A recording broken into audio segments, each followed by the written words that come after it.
أهلا بكم أصدقائنا في حلقة جديدة من برنامج العيادة. النهاردة هنتكلم عن أسهل وصفة لترطيب الشعر، ولكن قبل الدخول في محتوى الحلقة برجاء الإعجاب بالفيديو والاشتراك بالقناة. أهلا بكم. هناك العديد من الوصفات الفعالة لترطيب الشعر، ومنها أولا وصفة الزبادي وزيت الزيتون. تساهم هذه الوصفة في التخلص من جفاف الشعر، فهي ترطب الشعر بشكل فعال. وفيما يلي طريقة التحضير: مزج نصف كوب من الزبادي مع ملعقتين كبيرتين من زيت الزيتون و6 قطرات من أي نوع من أنواع الزيوت العطرية. يخلط المزيج جيدا مع الشامبو، ثم يوزع على الشعر ويغطى الشعر بكيس بلاستيكي ويترك على الشعر لمدة 20 دقيقة، ثم يغسل الشعر بالماء الدافئ جيدا. ثانيا وصفة الموز، حيث يحتوي الموز على نسبة مرتفعة من البوتاسيوم، لذلك فهو يساعد على ترطيب الشعر وتخليصه من الجفاف، كما يساعد أيضا على علاج تقصف الشعر ويحسن من مرونته. ويستعمل من خلال مزج كمية مناسبة من الموز، ثم توزع على الشعر من الجذور وحتى الأطراف، ويترك لمدة ساعة، ثم يغسل بعدها بالماء الفاتر. ثالثا وصفة زيت جوز الهند. يلعب زيت جوز الهند دورا هاما في ترطيب الشعر، حيث أثبتت الدراسات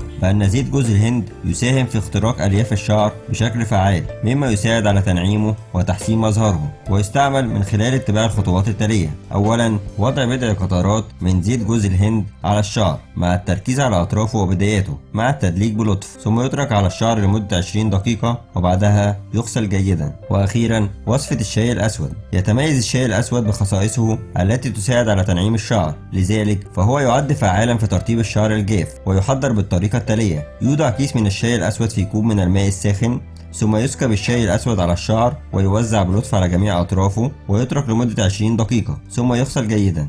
وتكرر هذه العملية مرة واحدة أسبوعيا. وفي نهاية حلقتنا نتمنى لكم دوام الصحة والعافية، ولا تنسوا الاشتراك بالقناة والإعجاب بالفيديو وترك آرائكم بالتعليقات.